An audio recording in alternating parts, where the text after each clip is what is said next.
Hello YouTube, this is Morgan Airspeed Prime here with my next The Rise of Kyoshi chapter analysis video. This one's going to be for chapter 12, which is called The Decision. So this is an interesting chapter. It's a much shorter chapter in terms of both page count and then just what happens. It's mainly Kyoshi and Rangi talking about what is the plan going forward. It's them just figuring out things now that they're sort of away from all of the drama. There's no immediate threat of Jianzhu kind of finding both of them. What is the plan? Do they go back and try and fix things up with Jianzhu and go back to him, or are they on their own, trying to somehow get Kyoshi's avatar training started? And that's basically what it is, and it's just kind of settling on the idea of yes, Kyoshi needs to learn how to be a bender, needs some masters. But who are those masters going to be when Jianzhu has all these connections throughout the world? And anyone of note that they'd know probably has a connection to him. So who will train her? And what type of training does she want as well? So getting into the specifics here, I think the first thing to get across here is just a sort of atmosphere here. There's still a sense of Rangi is still processing everything that she's just found out. Yoon dead, Kelsang dead, Jianzhu betrayed everyone. They're potentially running off for who knows how long. It's happened really quickly, but Rangi is here to support Kyoshi. They kind of consider how did all of this happen? The whole Yoon thing and him not being the avatar, Kyoshi being the avatar. It doesn't explain why the initial Earth test didn't find Kyoshi. And what I like about this is to discuss it here. I don't know what went wrong with the search when we were younger, but from what Kelsang told me, it sounded like a complete mess. No one knew, not even Jianzhu.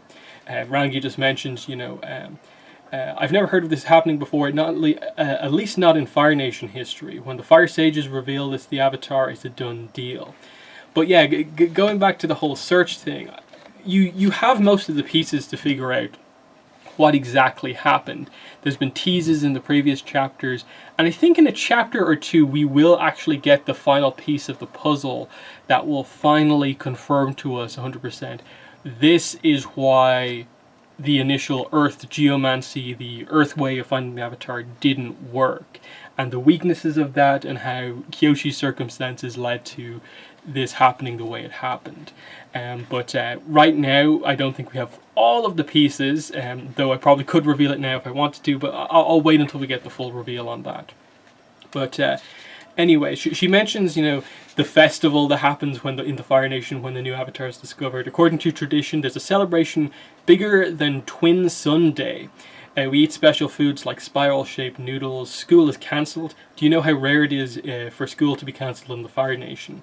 So that's an interesting thing. A famous day in Fire Nation is the Twin Sun Day, which is interesting.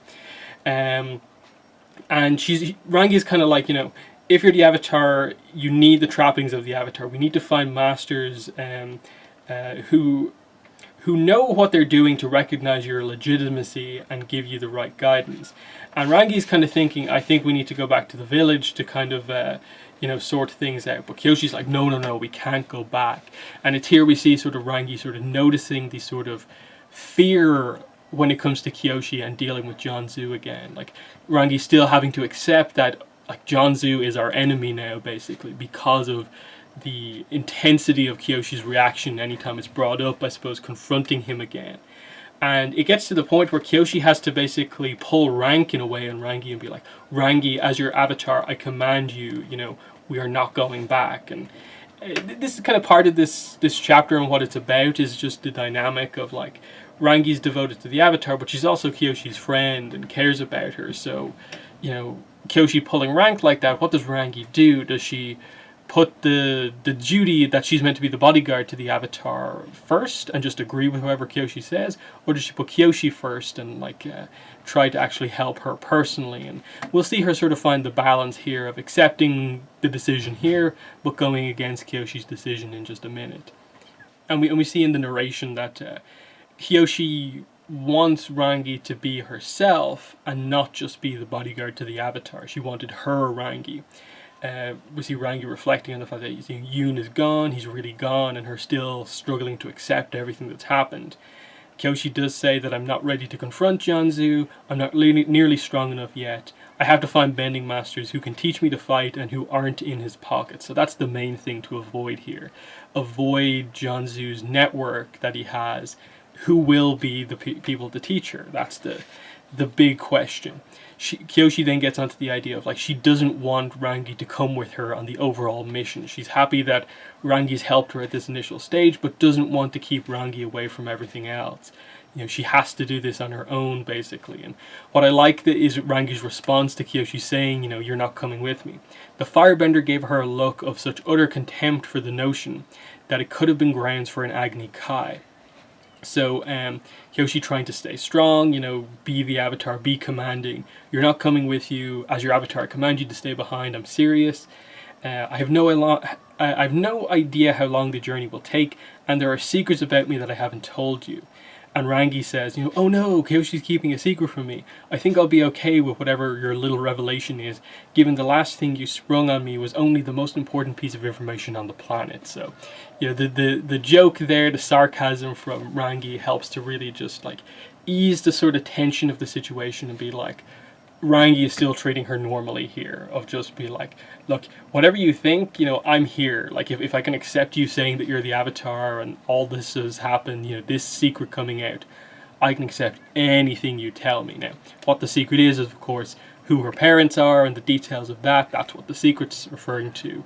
But it's proof here of, I suppose, the loyalty of Rangi here to Kyoshi, sticking with her because it's her, not just because she is the avatar. So I like that. Kyoshi not acknowledges this as well. At least Kyoshi had her friend back. So Rangi sort of organizes things.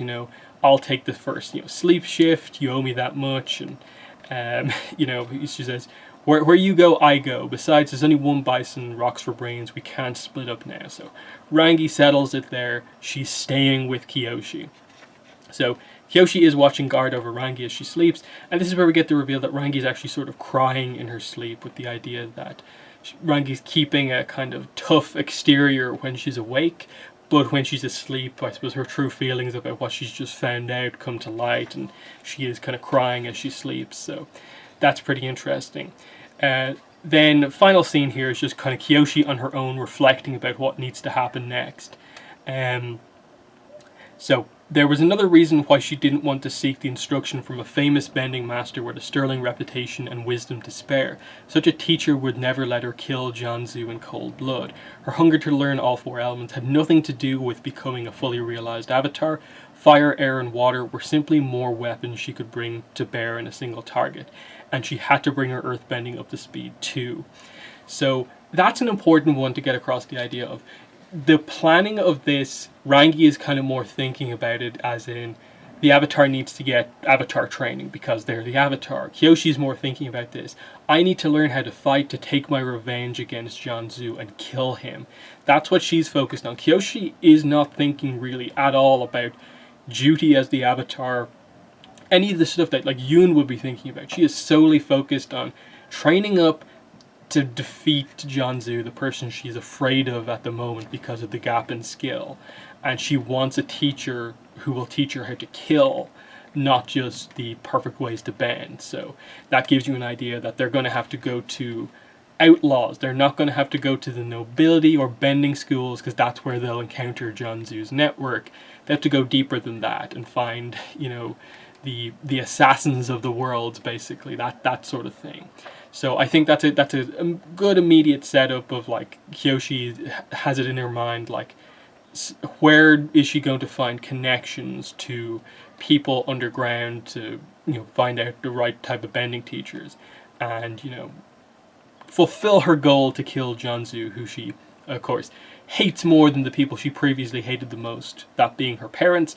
And what's going to bring all this together is the fact that through the connection of her parents, basically, that will be how she finds her teachers. And it's the whole thing of Kyoshi basically is, her hating so much of her past and these people, but little bits and pieces of them are what she sort of has to use to get to where she wants to go, and that, you know, her armor, her kind of green armor with the chainmail is a gift from Jianzhu. You know, the key things we found out about in the last chapter, the fans, the makeup, and the headdress, are stuff from her parents. You know, it's she's utilizing the tools effectively of the people she hates to, you know, create that sort of image of who she eventually becomes, which is a nice, interesting kind of symbolism for the character. But yeah, the other thing we get here is, like, as she's talking about what sort of training she needs, she's trying to earthbend the clay turtle. So it's the only earth she has here up on Peng Peng. So she's levitating a bit. She's really focusing, just trying to subtly move this tiny piece of earth. And it cracks and then shatters into dust. So she's broken an avatar relic here, and it's like, oh, the last remaining thing she has of Kelsang has just broken here. Proof that even her home element, her main element, which you know some of, still needs a lot of work, because she can only do big bending, she can't do small bending. So I like that. And then as for the question of, like, wait, she just destroyed one of the avatar relics, but then Aang is found out to be the avatar by the same test, and they have the clay turtle back. I think the simple solution to this is that at some point in the future, Kyoshi just makes a new clay turtle, and it fills the same role as the old one, because it was an avatar who just remakes the same toy. And then even if it doesn't have the same spiritual impact, it's just a new avatar relic. It's Kyoshi's clay turtle this time, instead of a previous avatar's clay turtle. She makes a new avatar relic the same as the old one to keep the airbender test going.